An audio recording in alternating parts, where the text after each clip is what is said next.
কল্পনা করুন সেই মুহূর্তটির কথা, যেই মুহূর্তটি আমাদের প্রত্যেকের জীবনেই আসবে, পৃথিবীর প্রতিটি প্রাণের জীবনেই আসবে। চারপাশের কোলাহল ধীরে ধীরে স্তিমিত হয়ে আসছে, বুকের ভেতরটা কেমন যেন খালি লাগছে, শ্বাস নিতে কষ্ট হচ্ছে, খুবই কষ্ট, চোখের পাতাগুলো ভারী হয়ে আসছে। আপনি চাইছেন প্রিয়জনদের শেষবারের মতো কিছু বলতে, কিন্তু জিহ্বা যে আর নড়ছে না, শরীরটা ধীরে ধীরে পায়ের দিক থেকে অবশ হয়ে আসছে। এটি হচ্ছে সাকারাতুল মাউত, মৃত্যুর যন্ত্রণা। ঠিক তখনই আপনার চোখের সামনের দৃশ্যপট বদলে যেতে শুরু করে। আপনার চোখের সামনে থেকে দুনিয়ার পর্দা সরে যাবে। আপনি এখন আর ডাক্তারকে দেখছেন না, পরিবারের কান্না আপনার কানে অস্পষ্ট হয়ে গেছে। আপনি এখন যা দেখছেন তা জীবিত কোনো মানুষের দেখার ক্ষমতা নেই। আপনি দেখতে পাচ্ছেন আসমান থেকে একে একে ফেরেশতারা নেমে আসছেন। যদি আপনি ঈমানদার ও নেককার হন, তবে তাদের চেহারা হবে সূর্যের মতো উজ্জ্বল, তাদের হাতে থাকবে জান্নাতের রেশমি কাপড় ও সুগন্ধি। আর যদি আপনি পাপিষ্ঠ হন, তবে তাদের চেহারা হবে খুবই অস্বাভাবিক, কয়লার মতো কালো, খুবই ভয়ানক, এতটা ভয়ানক যেই ভয়ানক চেহারা আপনি আপনার জীবনে আর কখনোই দেখেননি। তাদের হাতে থাকবে জাহান্নামের দুর্গন্ধযুক্ত চট। তারা ঠিক আপনার দৃষ্টিসীমার শেষ প্রান্তে সারি বেঁধে দাঁড়াবে। আর তারপর সেই চূড়ান্ত মুহূর্ত, তখনই আপনার শিয়রের কাছে এসে বসবেন, যাকে দেখে পৃথিবীর মহান মহান রাজা বাদশাহ, পৃথিবীর বিশাল বিশাল শক্তিধর, সকলের সারা জীবনের সমস্ত সাহস নিমিষেই মিলিয়ে যায়। আর তিনি হলেন মালাকুল মাউত, হজরত আজরাইল আলাইহিসসালাম। তিনি এসে কোনো শব্দ করবেন না, কিন্তু তার উপস্থিতি গোটা ঘর জুড়ে এক ভারী নীরবতা নামিয়ে আনবে। তিনি আপনার রূহ বা আত্মার ঠিক মুখোমুখি হবেন। এরপর তিনি আপনাকে ডাক দেবেন। যদি আপনি পুণ্যবান হন, তাহলে তিনি বলবেন, হে প্রশান্ত আত্মা, বেরিয়ে এসো তোমার রবের ক্ষমার দিকে, তার সন্তুষ্টির দিকে। আর সেই ডাক শুনে তৃষ্ণার্ত মানুষ যেমন পানির দিকে ছোটে, আপনার রূহ তেমনি শরীর থেকে বেরিয়ে আসতে চাইবে। কিন্তু যদি আপনি অবাধ্য হন, তাহলে তিনি হুঙ্কার দিয়ে বলবেন, হে পাপিষ্ঠ আত্মা, বেরিয়ে এসো আল্লাহর ক্রোধ ও শাস্তির দিকে। ভয়ে আপনার রূহ শরীরের ভেতরে পালানোর চেষ্টা করবে, প্রতিটি শিরা উপশিরায় লুকিয়ে পড়তে চাইবে। অতপর মালাকুল মৌত হজরত আজরাইল আলাইহিসসালাম যখন আপনাকে স্পর্শ করবেন, তখন আপনি যদি একজন মুমিন হয়ে থাকেন, তাহলে আপনার রূহ শরীর থেকে বেরিয়ে আসবে ঠিক ততটা সহজে, যতটা সহজে কলস থেকে একটি পানির ফোঁটা গড়িয়ে পড়ে। কোনো কষ্ট নেই, কোনো হ্যাচকা টান নেই, যেন এক গভীর প্রশান্তির ঘুমে তলিয়ে যাচ্ছেন। রূহ বের হওয়ার সাথে সাথেই ঘরের মধ্যে ছড়িয়ে পড়বে জান্নাতের মিস্ক আম্বারের সুঘ্রাণ, যা কেবল ফেরেশতারা এবং আপনার সেই রূহ অনুভব করতে পারবে। আপনার জন্য অপেক্ষমান রহমতের ফেরেশতারা চোখের পলক ফেলার আগেই সেই পবিত্র আত্মাকে জান্নাতের রেশমি কাপড়ে জড়িয়ে নেবেন।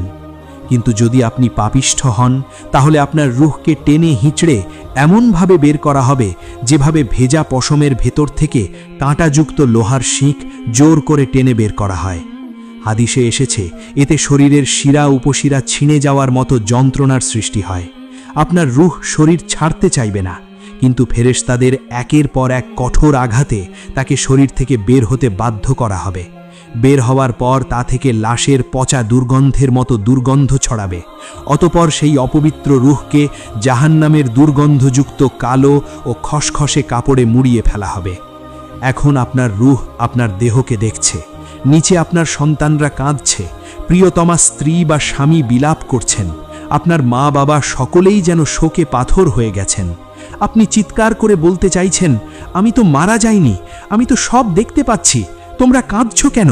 কিন্তু আপনার সেই আওয়াজ দুনিয়ার কারো কানে পৌঁছাবে না। মানুষের জগৎ আর আপনার জগতের মাঝখানে এখন এক অদৃশ্য দেওয়াল তৈরি হয়ে গেছে। ফেরেশতাদের একটি দল আপনাকে নিয়ে আকাশের দিকে উড়াল দেবে।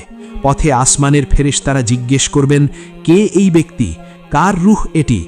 যদি আপনি নেককার হন, তবে ফেরেশতারা দুনিয়াতে আপনার সবচেয়ে সুন্দর নাম ধরে পরিচয় দেবেন। বলবেন, ইনি হলেন অমুকের সন্তান অমুক। আকাশের দরজাগুলো আপনার জন্য আনন্দের সাথে খুলে দেওয়া হবে। প্রতিটি আসমানের ফেরেশতারা আপনাকে অভ্যর্থনা জানাবে। কিন্তু যদি আপনি দুর্ভাগা হন, যদি আপনি আপনার রবের অবাধ্য বান্দা হন, তবে ফেরেশতারা আপনার সবচেয়ে ঘৃণিত ও খারাপ নামটি উল্লেখ করবেন। আকাশের কাছে পৌঁছানোর পর আসমানের দরজা আপনার জন্য বন্ধ করে দেওয়া হবে। আল্লাহ তাআলা পবিত্র কুরআনে বলেছেন, তাদের জন্য আকাশের দরজা খোলা হবে না এবং তারা জান্নাতে প্রবেশ করতে পারবে না যতক্ষণ না সুঁইয়ের ছিদ্র দিয়ে উঁত প্রবেশ করে। অর্থাৎ এবার ফিরে আসার বা উপরে ওঠার সব রাস্তা বন্ধ হয়ে যাবে। তখন আল্লাহ রাব্বুল আলামিন নির্দেশ দেবেন, আমার এই বান্দার আমলনামা ইল্লিয়িনে তথা নেককারদের তালিকায় অথবা সিজ্জিনে তথা পাপিষ্ঠদের তালিকায় লিখে রাখো এবং তার রুহকে দুনিয়ায় ফেরত পাঠাও, কারণ মাটি থেকেই আমি তাকে সৃষ্টি করেছি এবং এই মাটিতেই তাকে ফিরিয়ে আনা হবে। তখন মুহূর্তের মধ্যে রুহ আবার নিচে নেমে আসে। এখন সে তার নিজের মৃতদেহের খুব কাছে অবস্থান করছে। একটু লক্ষ্য করুন দৃশ্যটির দিকে। আপনাকে কাঠের একটি তক্তার উপর শোয়ানো হয়েছে। আপনার সারা জীবনের অর্জিত সম্মান, ক্ষমতা আর দাপট সব এখন ওই তক্তার উপর নিথর পড়ে আছে। আপন মানুষেরা আপনার জামা কাপড় খুলে নিচ্ছে। যেই শরীরটাতে একটু আঁচড় লাগলে আপনি অস্থির হয়ে যেতেন, আজ সেই শরীরটাকে অন্যরা উল্টে পাল্টে ধৌত করছে। গরম পানি না ঠান্ডা পানি তা বলার ক্ষমতাও আজ আপনার নেই। আপনার রূহ পাশে দাঁড়িয়ে সব দেখছে। হাদিসের বর্ণনা অনুযায়ী রূহ তখন গোসলদানকারীদের মিনতি করে বলতে থাকে, আমার শরীরটা খুব সাবধানে ধরো, আমাকে জোরে ঘষবে না, আমি খুব ব্যথা পেয়েছি।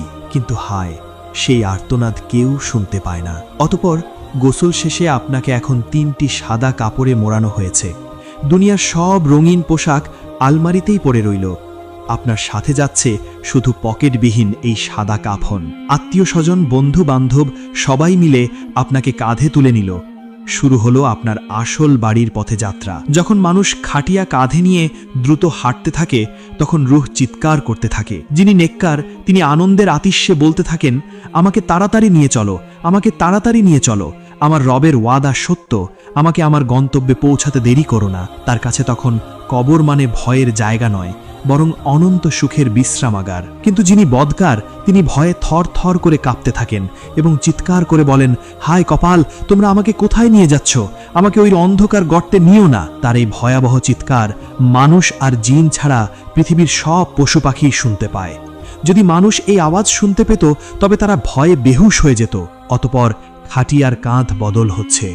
পরিচিত রাস্তাগুলো পেছনে পড়ে যাচ্ছে। সামনেই দেখা যাচ্ছে বাঁশঝাড় বা নির্জন কোনো স্থান যেখানে মাটি খুঁড়ে রাখা হয়েছে। অবশেষে সেই মুহূর্তটি এসে গেল যখন আপনাকে এখন নামিয়ে দেওয়া হচ্ছে মাটির সেই ছোট্ট কুঠুরিতে। যাদের আপনি সবচেয়ে বেশি ভালোবাসতেন, যাদের ছাড়া দুনিয়াতে আপনার এক মুহূর্তও চলত না, তারাই আজ নিজের হাতে আপনাকে এই অন্ধকার গর্তে শুইয়ে দিচ্ছে। তারা মুখে বলছে, বিসমিল্লাহি ওয়া আলা মিল্লাতি রাসূলিল্লাহ, আল্লাহর নামে এবং তার রাসূলের তরিকায় তোমাকে সঁপে দিলাম। আপনাকে ডান কাত করে শোয়ানো হলো, গায়ের বাঁধনগুলো খুলে দেওয়া হলো। এরপর মাথার উপর বাঁশ বা কাঠের তক্তা বসানো শুরু হলো। একটু একটু করে দুনিয়ার শেষ আলোটুকুও নিভে যাচ্ছে। তক্তা বসানো শেষে শুরু হলো মাটি দেওয়া। মিনহা খলাকনাকুম, এই মাটি থেকেই তোমায় সৃষ্টি করেছিলাম। ওয়া ফিহা নুঈদুকুম, এই মাটিতেই তোমায় ফিরিয়ে দিলাম। আপনি শুনতে পাচ্ছেন মাটির ভারী শব্দ, বুকের উপর মাটির চাপ বাড়ছে। কিন্তু একসময় সব শব্দ থেমে গেল। আপনার চারিদিকে শুধুই অন্ধকার, এমন অন্ধকার যেখানে নিজের হাতটাও দেখা যায় না। একেবারেই পিন পতন নীরবতা। এই সময়ের বর্ণনা দিতে গিয়ে রাসূলুল্লাহ সাল্লাল্লাহু আলাইহি ওয়াসাল্লাম বলেছেন, মৃত ব্যক্তি তখন তার স্বজনদের চলে যাওয়ার পায়ের জুতার শব্দও শুনতে পায়। আপনি শুনতে পাচ্ছেন আপনার বাবা, ভাই, বন্ধুরা আপনাকে একা ফেলে চলে যাচ্ছে। যেই দুনিয়ার জন্য আপনি সারাটা জীবন এত কিছু করেছেন, সেই দুনিয়া আজ আপনাকে মাটির নিচে রেখে উপরে হেঁটে চলে যাচ্ছে। ঠিক তখনই ঘটবে এক অনিবার্য ঘটনা। কবর আপনাকে দুই পাশ থেকে একটা চাপ দেবে। হাদিসে এসেছে, এমন কোনো মানুষ নেই যে কবরের এই চাপ বা আলিঙ্গন থেকে রেহাই পাবে, এমনকি মাসুম বাচ্চারাও নয়। তবে ব্যক্তি ভেবে কবরের এই চাপের মধ্যে পার্থক্য আছে। যদি আপনি মুমিন হন, তবে মা সন্তানের জন্য যতটা ব্যাকুল থাকে, কবর আপনাকে ঠিক ততটাই মায়া নিয়ে জড়িয়ে ধরবে। বহুদিন পর বিদেশ থেকে ফেরা সন্তানকে মা যেভাবে বুকে জড়িয়ে ধরে শান্তি পান, কবর আপনাকে সেভাবেই আলতো করে চাপ দেবে। কিন্তু যদি আপনি আপনার রবের অবাধ্য বান্দা হন, তবে মাটিয়ে দুই পাশ থেকে আপনাকে এমনভাবে চেপে ধরবে যে এক পাঁজরের হাড় অন্য পাঁজরের হাড়ের ভেতরে ঢুকে যাবে। আপনি তখন খুবই চিৎকার করে আর্তনাদ করে উঠবেন, কিন্তু মাটির পুরো দেওয়াল ভেদ করে সেই চিৎকার বাইরে যাবে না। আপনি এখন সম্পূর্ণ একা, একেবারেই সঙ্গীহীন, একদমই আলোহীন। নির্জন কবরে আপনার নিস্তব্ধতা ভেঙে দিতে উপস্থিত হবেন দুইজন ফেরেশতা, মুনকার এবং নাকির। তাদের চেহারা এত ভয়াবহ যে হাদিস শরীফে বলা হয়েছে তাদের দেখে সাধারণ মানুষ তো বটেই, পাহাড়ও কেঁপে ওঠার কথা। তাদের হাতে থাকবে বিশাল লোহার হাতুড়ি। তারা আপনাকে শোয়া অবস্থা থেকে ধমক দিয়ে উঠিয়ে বসাবে। তাদের কণ্ঠে কোনো ভনিতা নেই, কোনো ভূমিকা নেই। শুরু হবে আপনার অনন্ত জীবনের পাশ ফেল নির্ধারণের পরীক্ষা। প্রথম প্রশ্ন, মান রব্বুকা, তোমার রব কে?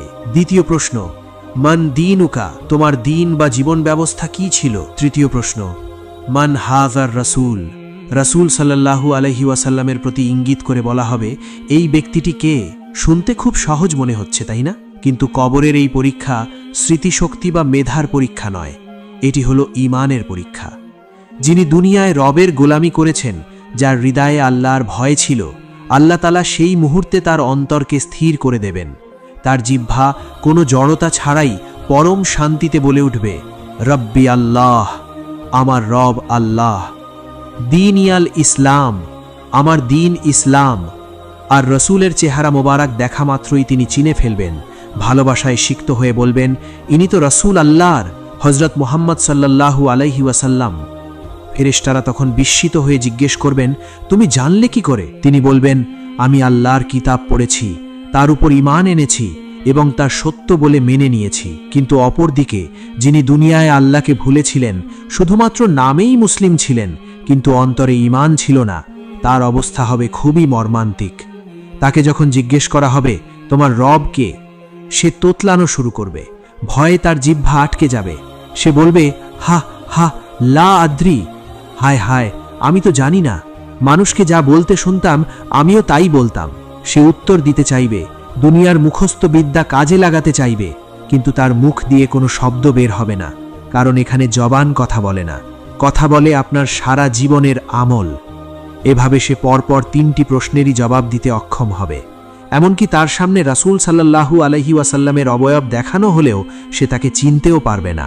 পরীক্ষার উত্তর দেওয়ার সাথে সাথেই আসমান থেকে মহান আল্লাহর ফয়সালা চলে আসবে। যিনি সফলভাবে উত্তর দিতে পেরেছেন তার ব্যাপারে আল্লাহ রাব্বুল আলামিন ঘোষণা দেবেন, আমার বান্দা সত্য বলেছে, সুতরাং তার জন্য জান্নাতের বিছানা বিছিয়ে দাও, তাকে জান্নাতের পোশাক পরিয়ে দাও এবং তার কবরের সাথে জান্নাতের একটি দরজা খুলে দাও। সুবহানাল্লাহ! মুহূর্তের মধ্যে সেই অন্ধকার কবরটি আর কবর থাকে না, তা যেন জান্নাতের টুকরো হয়ে যায়। জান্নাত থেকে ফুরফুরে বাতাস আর হৃদয় প্রশান্ত করা সুঘ্রাণ আসতে শুরু করে। কবরের সংকীর্ণ দেওয়ালগুলো দূরে সরতে থাকে, এতটাই দূরে সরে যায় যে দৃষ্টির সীমা যত দূর যায় কবর তত দূর প্রশস্ত হয়ে যায়। তখন সেই মুমিন বান্দা আনন্দে আত্মহারা হয়ে ফেরেশতাদের বলবেন, আমাকে ছেড়ে দাও, আমি আমার পরিবারকে গিয়ে এই সুসংবাদটি দিয়ে আসি। কিন্তু ফেরেশতারা বলবেন, না, এখন তুমি ঘুমাও। বাসর রাতে নবদম্পতি যেমন পরম শান্তিতে ঘুমায়, তুমিও তেমনি কিয়ামত পর্যন্ত শান্তিতে ঘুমাও। ঠিক তখনই কবরে প্রবেশ করবেন এক সুদর্শন ব্যক্তি। তার চেহারা চাঁদের মতো উজ্জ্বল, শরীর থেকে সুগন্ধি বের হচ্ছে। মুমিন ব্যক্তি অবাক হয়ে জিজ্ঞেস করবেন, কে তুমি? তোমার চেহারা এত সুন্দর কেন? তিনি হাসি মুখে উত্তর দেবেন, আমি তোমার সারা জীবনের নেক আমল, আমি তোমার নামাজ, আমি তোমার রোজা, দান সদাকা আর কোরআনের তেলাওয়াত। দুনিয়ায় আমিই তোমার সাথে ছিলাম, আজ এই ঘোর বিপদেও আমি তোমাকে একা ছাড়ব না। সুবহানাল্লাহ! কিন্তু অন্যদিকে যিনি প্রশ্নের উত্তর দিতে ব্যর্থ হয়েছেন তার ব্যাপারে আকাশ থেকে বজ্রকণ্ঠে ঘোষণা আসবে, সে মিথ্যা বলেছে, পৃথিবীতে সে সত্যকে গ্রহণ করেনি, পৃথিবীতে সে তার রবের চরম অবাধ্য ছিল। সুতরাং তার নিচে আগুনের বিছানা পেতে দাও এবং জাহান্নামের দিকে একটি দরজা খুলে দাও। সাথে সাথে জাহান্নামের টকবগে গরম বাতাস আর বিষাক্ত ধোঁয়া কবরে ঢুকতে শুরু করবে। কবরটি এতটাই সংকুচিত হয়ে যাবে যে তার পাঁজরের হাড়গুলো একটার ভেতর আরেকটা ঢুকে যাবে। তখন সেখানে উপস্থিত হবে এক কুৎসিত ভয়ঙ্কর দর্শন ব্যক্তি। সেই ব্যক্তির শরীর থেকে খুবই পচা এবং মারাত্মক দুর্গন্ধ বের হবে। তাকে দেখে মৃত ব্যক্তি ভয়ে চিৎকার করে বলবে, কে তুমি? কেন আমাকে ভয় দেখাতে এসেছো? সে কদাকার হাসি দিয়ে বলবে, আমি তোমার বদ আমল, আমি তোমার সেই সুদ, ঘুষ, ব্যভিচার, গীবত আর নামাজ তরক করার গুনাহ। দুনিয়ায় তুমি আমাকে বুকে জড়িয়ে রেখেছিলে, আজ আমিও তোমাকে ছাড়ব না। অতঃপর শুরু হলো এক দীর্ঘ অপেক্ষার প্রহর। একে বলা হয় আলমে বারজাখ। দুই জগতের মধ্যবর্তী এক পর্দা। কিয়ামতের শিঙায় ফুৎ দেওয়ার আগ পর্যন্ত সবাইকে এই জগতেই অবস্থান করতে হবে, কিন্তু এই অপেক্ষা সবার জন্য এক নয়। হাদিস শরীফে এসেছে, মুমিনের রূহ শরীর থেকে মুক্ত হয়ে সবুজ পাখির আকৃতি ধারণ করে অথবা পাখির পেটের ভেতর অবস্থান করে। তারা জান্নাতের গাছে গাছে ঘুরে বেড়ায়, সেখানকার ফল ভক্ষণ করে এবং আরশের নিচে ঝুলন্ত প্রদীপে আশ্রয় নেয়। একবার চিন্তা করুন, কিছুক্ষণ আগেই যেই মানুষটি দুনিয়ার হাসপাতালের বিছানায় যন্ত্রণায় কাতরাচ্ছিলেন, এখন তিনি জান্নাতের বাগানে পরম স্বাধীনতায় ঘুরে বেড়াচ্ছেন। সেখানে তার সাথে সাক্ষাৎ হয় আগে মৃত্যুবরণ করা আত্মীয় স্বজনদের রুহের সাথে। বহুদিন পর প্রবাসী আপনজন বাড়ি ফিরলে যেমন সবাই তাকে ঘিরে ধরে, বারজাখ জগতে মৃত আত্মীয়রা নতুন যাওয়া রুহকে সেভাবেই ঘিরে ধরে। তারা জিজ্ঞেস করে, দুনিয়ায় অমুক কেমন আছে, অমুক কি বিয়ে করেছে, অমুক কি এখনো নামাজ পড়ে। অন্যদিকে পাপীদের রুহকে নিক্ষেপ করা হয় সিজ্জিনে, জমিনের সর্বনিম্ন স্তরে। সেখানে তারা বন্দী অবস্থায় থাকে। তাদের জন্য না আছে কোনো মুক্তি, না আছে কোনো সংবাদ, শুধুই অপমান আর লাঞ্ছনা। তবে এই 24 ঘন্টার পর একটি অদ্ভুত যোগাযোগ ব্যবস্থা চালু থাকে। আপনার আমলনামার খাতা বন্ধ হয়ে গেলেও একটি জানালা খোলা থাকে। আপনি কবরে শুয়ে আছেন, হঠাৎ দেখলেন আপনার কবরের আযাব কমে যাচ্ছে অথবা জান্নাতের নিয়ামত বেড়ে যাচ্ছে। আপনি অবাক হয়ে ফেরেশতাদের জিজ্ঞেস করবেন, আমার তো সব আমল বন্ধ, তাহলে এগুলো কোথা থেকে আসছে? তখন ফেরেশতারা বলবেন, দুনিয়ায় তোমার রেখে যাওয়া নেক সন্তান তোমার জন্য হাত তুলে দোয়া করেছে, অথবা তোমার সাদাকায়ে জারিয়া, যেই মসজিদ, মাদ্রাসা বা এতিমখানা তুমি বানিয়েছিলে, তার সওয়াব পার্সেলের মতো তোমার কাছে পৌঁছে যাচ্ছে। তবে পাপীদের ক্ষেত্রে এর ঠিক উল্টো চিত্রও আছে। কিছু মানুষ কবরে শুয়ে দেখবে তাদের শাস্তির আগুন দাউ দাউ করে বাড়ছে। কেন? কারণ দুনিয়ায় তারা এমন কোনো পাপের প্রথা চালু করে এসেছিল, অশ্লীল ভিডিও, খারাপ লেখা বা শিরকের আস্তানা, যা মানুষ এখনও দেখছে বা করছে। যতজন মানুষ ওই পাপে লিপ্ত হচ্ছে, তার ভাগ কবরে শুয়ে থাকা ওই ব্যক্তির আমলনামায় জমা হচ্ছে। অতঃপর এভাবেই সময় যেতে যেতে কবরের প্রথম রাত পার হয়ে সকাল হবে, দুনিয়ায় সূর্য উঠবে, মানুষ আপনাকে ভুলে কাজে লেগে যাবে। কিন্তু আপনার জন্য আর কোনো সূর্য উঠবে না, অপেক্ষা শুধুই মহাপ্রলয়ে বা কিয়ামতের। এভাবেই কেটে যাবে কবরের প্রথম 24 ঘন্টা। তারপর দিন, মাস, বছর, শতাব্দী। পৃথিবীতে আপনার নাম ফলকটিও হয়তো মুছে যাবে। আপনার সন্তানেরা বৃদ্ধ হবে, তারাও একদিন মারা যাবে। আপনার ঘরটিতে অন্য কেউ বাস করবে। যেই অফিস বা ব্যবসার জন্য আপনি নাওয়া খাওয়া ভুলেছিলেন, সেখানে আপনার নামটি একবারের জন্য উচ্চারিত হবে না। আপনি মাটির নিচে সম্পূর্ণ একা, কেবল আপনার আমল নিয়ে অপেক্ষায় থাকবেন মহাবিচারের দিনের জন্য। প্রিয় দর্শক, একটু গভীর শ্বাস নিন, নিজের হাতের দিকে তাকান। আপনি এখনো জীবিত, আপনার হৃৎস্পন্দন এখনো চলছে, মালাকুল মাউত এখনো আপনার দরজায় কড়া নাড়েননি। কবরে শুয়ে থাকা ওই কোটি কোটি মানুষ, রাজা, বাদশাহ, ফকির কিংবা ধনী, তারা যদি আজ সারা পৃথিবীর বিনিময়েও আল্লাহর কাছে মাত্র 1 মিনিট সময় ভিক্ষা চায়, তবুও তা তাদের দেওয়া হবে না। তারা একটিবার সুবহানাল্লাহ বলারও সুযোগ আর পাবে না। কিন্তু আল্লাহ আপনাকে এখনো সেই সুযোগটি দিয়েছেন।